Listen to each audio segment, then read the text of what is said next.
Welcome back to Your 1230, the only podcast where our guests tell their story with the help of 12 questions in just 30 minutes. I'm your host, Mike Solitro, and tonight we are thrilled to be speaking with Bret Ridgway.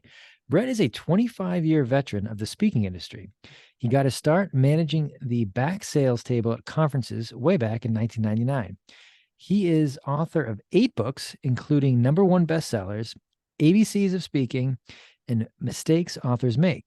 His latest book, How to Build a Profitable Speaking Business, is now available. Bret, welcome. We are really excited to be sitting down with you. Well, Mike, I'm so excited to be with you this evening. Thank you for the invite, sir.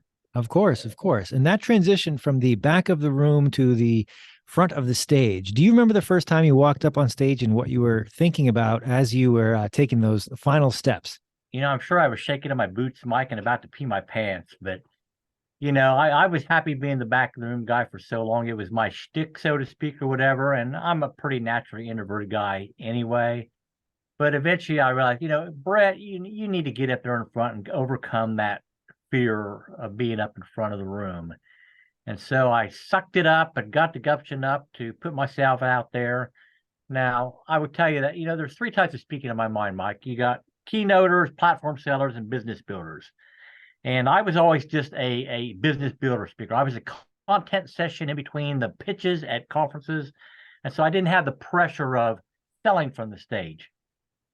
But I would get up there and deliver things that I had learned along the way in my 25 years in the industry or whatever. And so I was that content buffer. So that took some of the pressure off me, but I was still nervous as hell, man. Okay. So the nerves are one thing. I think most speakers will be nervous up until their very last time on stage to some degree, be more comfortable. But how did you, starting at the beginning, how did you get started in the back of the room to even begin with? That's a tough seat to obtain at all. So how did that happen? It was one of those things where I never thought that I would go that direction, but I had a joint venture with a guy named Carl Galletti back in the mid 1990s where I took over his old hard to find marketing book catalog. And because of that joint venture, when he decided to do his first internet marketing conference in 1999, he called me up and asked if I would handle the back sales table for him. Well, Mike honestly didn't even know what backroom sales meant, but I had not been to Las Vegas before, so it sounded good to me. So I said, sure, I'll do that. And that kind of led to a side business where I would provide the crew and the merchant account that could handle a lot of money in a short period of time. And we just started to do that for more and more conferences. I got to know more and more speakers. And it was just one of those things where I met a guy at an event that led to a joint venture, that led to being the back of the room guy, that led to me to being here tonight. So you're quite modest in the way you tell it. Having been to a few of these events and being on some stages myself, I do know that's not a common trajectory. So you've been conversational. You seem to stay in contact with a lot of the people that you're working with, and I'm sure there was some good luck in it. You've transitioned to writing 8 books, which is not very common to have so many books written. Was that something that you have done in addition to speaking? Was that a passion, or how did you get down that path as well? The books actually came, some of them before the speaking started. It wasn't until about 10 years ago that I actually decided to get up in front of the room and overcome that fear. So the first book I wrote was actually back in like 2007, Mike, and it was called View from the Back, and it was all about how to increase your back room sales at events, just the little things that can trip up an event. And so obviously that was based on my experience being in the back room and seeing what went on, and being able to offer up advice in that particular arena.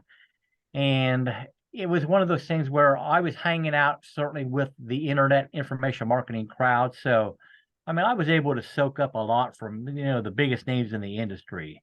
And fortunately that led to another business where we would provide product fulfillment for these guys. And so from being in the back of the room as well as being the fulfillment partner for a lot of these guys, I had a pretty unique perspective on the industry, and I got to see a lot of things that the average person isn't going to see. And so that led to obviously an increase in my knowledge and awareness. And I just took some of what I witnessed and seen and learned myself. And that's, kind of what led to all the books that are all in the speaking, information marketing, book publishing, event promotion niche, all in the expert space, so to speak. So just sharing what I've seen happen and what I've learned along the way, honestly. Very nice, very nice. And part of what we're told is success is just showing up and getting into those rooms, which you've done.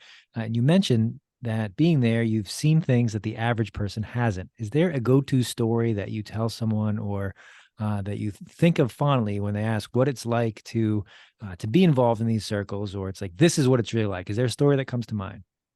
This isn't the fondest memory, Mike, but it is one that there's a very good lesson attached to it. So I'll tell this one. So we were managing the back sales table at an event. It was an internet marketing conference in, I think it was in Atlanta. This is going back 12 years or so ago. And the speaker had the dream scenario for any platform selling speaker, the true table rush. I mean, people were literally at the back table throwing their credit cards at us saying, I want to buy, I want to buy, I want to buy. Well, this speaker done a great job from the stage, a 90-minute presentation, and he sold some type of website development tool. Well, he had, again, the dream scenario, and when all was said and done, he had generated $375,000 worth of sales in his Wow. one 90-minute presentation. Well, fantastic, you say, great. Well, what was not so great that within the next 30 days, every single penny of that $375,000 had to be refunded to the attendees. Because as it turned out, there was some type of bug in their software tool they could never figure out, Wow. and every penny had to go back. So not only was it a major embarrassment for the speaker, it was a major hit to the bank account of the event promoter, because typically in the speaking world, it's a 50-50 split between the platform seller and the promoter. And honestly, Mike, it didn't help my pocketbook any, because we take a cut of the promoter's money for managing the back of the room. So, I mean, again, it's a valuable lesson for the speaker, and the lesson for everybody out there who thinks they want to speak and sell from the platform is you're skating on very thin ice if you sell something from the platform that isn't fully developed and tested. So if you're doing a software product, you better be sure it's pretty well bulletproof before you sell it from the platform. Or if you're selling some type of training that you have promised a specific deadline for delivery and you can't deliver on that, you're in trouble. We were doing another event, Mike, in Vancouver a few years ago, and the speaker had done pretty well. Now, I mean, not $375,000 worth, but maybe $40,000 worth of sales. Nothing to sneeze at, certainly. And he had promised that the training would be done and delivered within 2 weeks. Well, invariably, 2 turned into 3, turned into 4, turned into 6. And again, every penny had to be refunded because he couldn't meet the timelines that had been promised to the audience. So, when you're gonna pitch from the stage, be very careful about what you're going to decide to pitch and make sure you can deliver. Wonderful advice from the stage, or anytime you are putting expectations out there in business or even in life, that if you set those expectations, hit them, because if not, you'll have some angry clients, customers, friends, family, and it'll be very hard to get them back to where they were, if ever. So that's a not a a good outcome for those folks, but it's a good story to illustrate why it's important to test and confirm before you get up there and make those promises. You also mentioned sometimes there are little things that can trip up an event or speaker or presentation. Uh, is there anything that you can think of that might have been overlooked, or something that commonly gets overlooked in these events, that we could do a better job of either planning, preparing for, or just taking care of the details to make these things go more smoothly? Well, I would say this business, as any business, Mike, is all about relationships. And many of the speakers, uh, some of the speakers, listen, I don't know what I don't want to overgeneralize too much, but some of the speakers honestly get too big for their britches and they become prima donnas. I mean, I've seen speakers come into events where they expected to have only green M&Ms in a bowl on stage. So they were expecting somebody to buy M&Ms, sort them out, and only have green ones on the stage for them. I mean, I've seen speakers roll in with their entourage, unannounced, basically, that they're bringing a big group in, expect them all to be comped into the event and to then, get prime seating in the front of the room. And it's one of those things where I think it's very important that you need to remain humble as a speaker, because believe me, event promoters talk. And if you get the reputation for being a pain in the ass to deal with, then you're not going to be invited to all the stages that you could be on. Even speakers that sell very well from the platform will be uninvited to the events because the event promoters just don't want to deal with them. So, I mean, remain humble, be the type of person that event promoters want to bring to their stages, because you're there, you're helpful. I mean, one thing that many speakers overlook, honestly, is, I mean, we all know you have your signature speech as a as a speaker, your signature talk that needs to be flexible. And many speakers are so, now what's the phrase I want to use? I mean, they're wrapped up in their canned presentation that they have no ability to adjust on the fly if something happens at an event that throws off the schedule or whatever. So maybe they're going in expected to do a 90-minute presentation, and they find out they're running behind, and the event promoter asks them to do it in 75. Well, you better have that signature speech in some type of modular format that you know what you can leave out or insert if you need to lengthen it or whatever. So being prepared for the unprepared is probably a weakness in a lot of speakers. And so make sure you have that ability to adjust on the fly to anything that comes your way in an actual event. I couldn't agree more. Being prepared for the unprepared is a very underrated skill, because no matter how much you prep, there's always going to be something unanticipated. I also like to stay humble. You can't really show up looking for the last minute tickets with your entourage, but I will challenge you with the green M&Ms. I was of the exact same mindset, but I was told by somebody in the know that the reason they do that is that because there are so many moving pieces for some of these bigger performers that if they can get that right, they've got all the other details right. So it's a quick way for them to check and say, all right, they did the M&Ms. I don't have to worry about the lighting. I don't have to worry about the seats. They've taken care of the details. I don't know if I believe it. I can tell by your face you don't believe it, but at least it gave me, it was like, okay, I can at least see that. Interesting perspective. Hadn't thought of it that way. Could be validation to it. Could not be. Fair enough. Moving on. As we talked a little about before we hit record, how to build a profitable speaking business. Your latest book is out, not fully out yet. What can you tell us about it, and who should read it? So the book is designed to help aspiring speakers who want to get a leg up and avoid some of the mistakes that, I mentioned a couple of them here, but avoid mistakes. It can really trip you up from building that platform. I mean, there's certain things you should do and shouldn't do. And I will say, Mike, that your success as a speaker is not only determined by what you do, but by as much so by what you don't do. And you can't be afraid to find somebody who's been down the path before you and share their wisdoms so you can avoid the mistakes. Because let's face it, learning by the school of hard knocks is a tough road to hoe. And if you're just trying to do it on your own, it can be more than challenging. So the book is aimed at sharing some of those war stories I've witnessed in person along the way, so that there's lessons there that can be learned. And we talk about important things, obviously, like getting gigs, because most speakers don't have a real understanding of how they're going to get more speaking engagements. We talk about the importance of getting on the right stages, because I was at an event a few years ago, Mike, where they had 3 separate speakers all on the subject of copywriting. Now, while copywriting is a very important subject, by the time they got to the 3rd speaker on that subject, the audience was like, been there, heard that, tuned out. His chances of selling anything were zippo. So he didn't do his homework in advance of the event to determine if that was the right stage for him. So there are some tools and other things in there to help people assess if they're on the right stages. And then obviously it's important to understand how you're going to monetize your speech. And so talk about the various monetization models and helping people determine which is the best for them, whether it's a mastermind, group coaching, one-on-one coaching, a membership site, or some combination thereof. So that's about the size of it, man. Very nice. Very nice. You mentioned the right stages. Mm-hmm. Before we get to the right stage, I think you need to get to your first stage for anybody who's looking to launch this kind of part of their business or to become a speaker. Is there any wrong stage to start on, or is there a good place you'd recommend somebody who's looking to kind of cut their teeth and get started speaking? Yeah, I would say, first of all, I think everybody should be a speaker, at least from the business building perspective. I mean, if you're a chiropractor, an attorney, a financial planner, whatever, you need to be speaking to your Rotaries and your Kiwanis and your chambers of commerce and all that stuff to cut your teeth, as you say. And I have people tell me time and time again that you need to have 100 speeches under your belt before you are going to truly master anything. And I believe that entirely.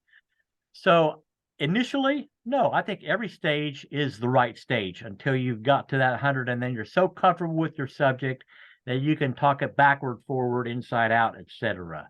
So yeah, take advantage of any opportunity you have to get when you're getting going to hone those skills. And then eventually you do a great job. You'll need to pick and choose your battles, but from the get-go, take all the battles you can get, man. I love that. That's a good way to put it.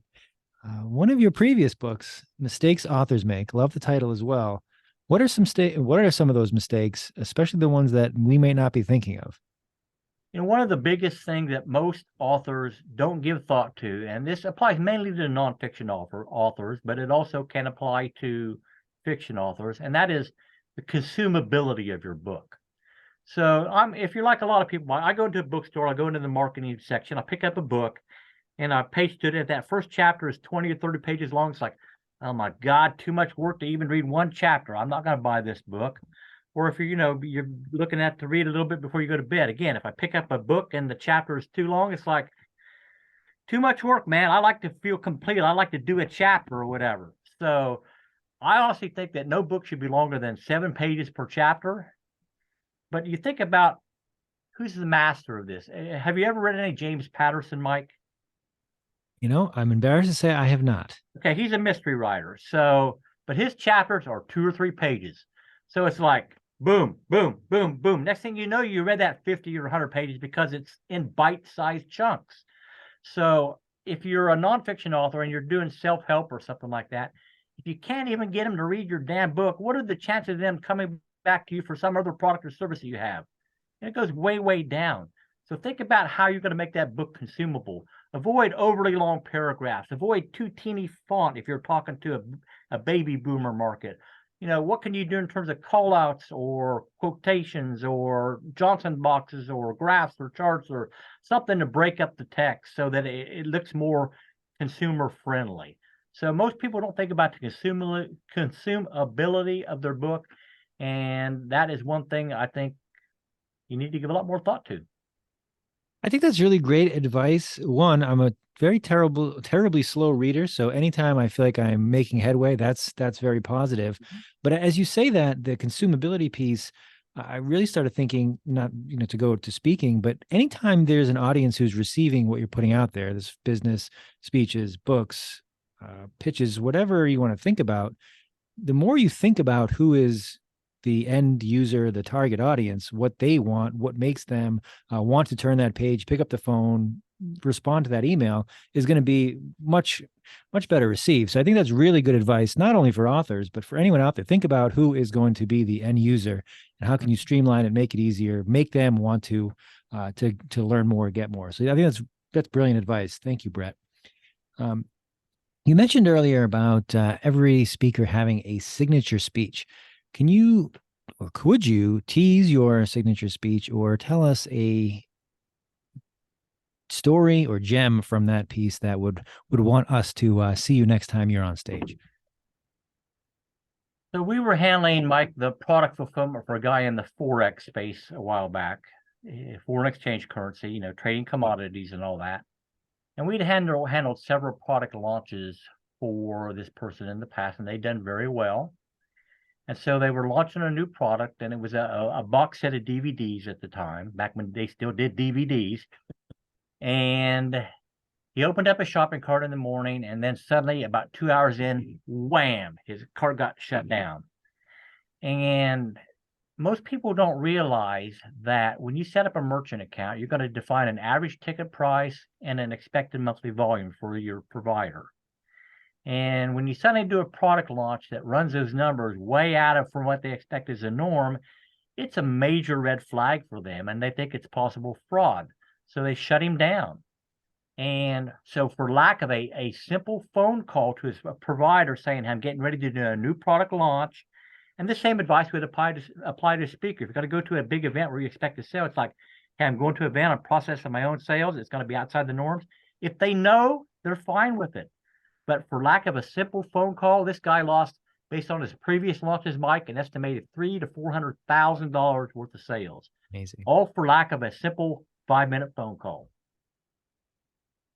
That's a very expensive lesson right there. But thank you for sharing that with us. I would say, Mike, that, it's all about this business, as any business, is about relationship. It's who you know and who knows you. And you got to get out there. You got to be seen. And you definitely have to approach it from a what can I do for you standpoint rather than what can they do for me. And if you truly go with that mindset, you get it back tenfold over time. But you got to go in looking how you can support others and be a benefit to them. Now, there's going to be some takers out there. I mean, that's just life or whatever. But if you go in with that true service mindset, then you'll build stronger relationships. I mean, I was able to build a fulfillment company up to a multi-million-dollar company all off relationships. I mean, I wasn't doing any proactive advertising. It was people I met at events. It became clients that became referral partners, and it all grew from there because of relationships. I couldn't agree more on the relationship piece. And to go back to earlier, what you had talked about is making sure that when you are promising a product, when you're pitching something, to make sure it works, make sure it delivers, does the thing that you say that it's going to do. So clearly, for you to write the books that you've written, to walk across the stages that you have, and to keep the relationships you have, that is something that you do. You mentioned a give first relationship piece. For somebody who may not be there yet, what is a good way for them to shift that mindset to be more giving without kind of, I don't want to say desperate, but the kind of, hey, I'm doing this for you, comma, what are you going to do for me in the back end? How can they make that shift, or how have you seen people successfully transition? I mean, you can't ever go in, Mike, with the, not saying it blatantly, but with the, now what are you going to do for me mindset? Because they'll see right through that in a minute or whatever. You got to recognize that this is a long game, not a short game. And so you're going to nurture relationships over the course of months and years and all that. And then, they're available to help you when you need them. But if you're expecting to go into anything and get an immediate result from it in the whole relationship networking arena, you're kidding yourself. So, be prepared to play that long game. I mean, you mentioned the Mistakes Authors Make book, and that was an interesting story because we decided we were going to try to drive that to a #1 bestseller on Amazon at a live event. So it was either we were going to fall flat on our face or we were going to look like heroes or whatever. But because of the people that I knew in the industry that I had never asked anything of, hey, can you help us on this book launch? They were happy to do so. And we were able to successfully drive that to #1 because of, again, relationships. So true that if you keep the relationship, the ancillary benefits, that when you are the person in that relationship who is altruistic and doing the things for others, that it comes back tenfold. It may not be from the person that you are helping out, but it will come back. Brett, we've let me show you what I was doing this morning, Mike. So I was involved in a fundraiser this past weekend. And so I sat down and wrote out 60 handwritten note cards, thank yous to the event sponsors and the silent auction donors and all that, because most people don't see offline touches, and that's a relationship building tool. So if you're a speaker or any type of business, get some note cards made up with your logo on them and write a handwritten thank you note to people whose podcast you're on, who are on your podcast or have done something for you, and that will be remembered, honestly. It's wonderful advice. And for anybody who's just listening to this, Brett's handwriting is as terrible as mine. So the fact that we can do these things, you should be doing it yourself too. So get out there, write those thank you notes. Oh man, that's kind of cruel, man. That isn't that bad. Actually, that's not so bad. You're right. We spent a good amount of time tonight talking about professional endeavors, speaking, writing. What do you do when you're not in front of a stage, when you're not writing for a mass audience? How do you unwind, or what do you do for yourself? I'm a big believer in community service, honestly, Mike. I've been the Grand Knight for the Knights of Columbus chapter here in town for 6 years.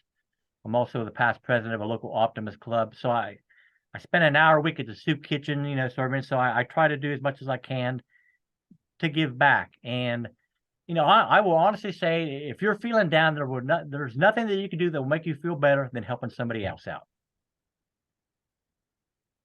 I speak to some amazing folks on the show, and you are the second guest this week who gave the same exact advice, that no matter how down you are, no matter where you are, and the exact story was that if you lose your job, first thing you want to do, don't worry about a resume, don't worry about LinkedIn, go do something for somebody else, go volunteer, and you will see, one, you'll feel better about yourself because you're helping somebody, and it helps you put things in perspective that my situation may not be as bad, as terrible, or there is a silver lining to this. And Mhm. one other thing that we always talk about is especially in the speaking or storytelling realm, is that you want to show, don't tell. You can tell me all day that you're a good person, that you care about this, but when you actually take the actions to do it, and you exemplify what you talk about, that speaks much louder than anything you can say. And spending the time in your community helping others certainly does that. Uh, we are already coming up on time somehow. Is there anything I didn't ask you tonight, Bret, that I probably should have? Well, one of my favorite questions to ask my guests, so I don't mind it being bounced back at me, Mike, is, what's the biggest mistake you've made in speaking or book publishing or whatever it may be? So I'll take that as my question. Okay. Okay. All right. So I'm gonna say two things. Number one, I'm embarrassed to admit I was supposed to be a guest on a radio show a few years ago, and it was on a weird time. It was like a Sunday afternoon at 2 o'clock. Well, I got home from church, got visited busy in yard work, and just totally spaced it. Missed a scheduled interview, and I felt like this tall for like weeks. And I did my best to reach out and make amends and all that. So, word of advice is, if you make a commitment, put it on your damn schedule, give yourself 5 reminders on how to make it happen or whatever. So that was extremely embarrassing. But my biggest mistake, honestly, Mike, is not doing 10 years ago what I'm doing now, not having the courage to put myself out there. All the speaking I did for the first few years was always on behalf of the fulfillment company. So it was under the company umbrella to build business for the company and all that. And I never intentionally personally branded Bret Ridgway. So I'm here at the age of 64, and I'm branding myself for the first time, and I'm putting myself out there as the brand. And again, it's something I should have done 10 years ago. So don't be afraid to put yourself out there. Don't make the same mistake I made. Absolutely not. And don't beat yourself up for things that you weren't doing 10 years ago, because I have a feeling that cycle will never end. That 5, 10 years from now, you're gonna be looking at things like, man, I wish I had been doing that for longer. So I So appreciate true. you sharing those mistakes with us. They are helpful for our audience to hear. Bret, where can our listeners find you, connect with you, learn more, or check out your books if they'd like to? Sure. The prime website, Mike, is BretRidgway.com, and that's Bret with one T and Ridgway with no E. So BretRidgway. You find all the books on the site, as well as my special report, 3 Key Things Entrepreneurs Must Master to Build a Profitable Speaking Business. And then, as you are, Mike, I'm also a podcast host myself, so I invite people to check out the Spotlight on Speaking podcast. It's at spotlightonspeaking.com. We will post those links in the show notes. Bret, thank you so much for joining us. This has been a blast. I wish you nothing but continued success, and do come see us again. Thank you so much, Mike. My pleasure.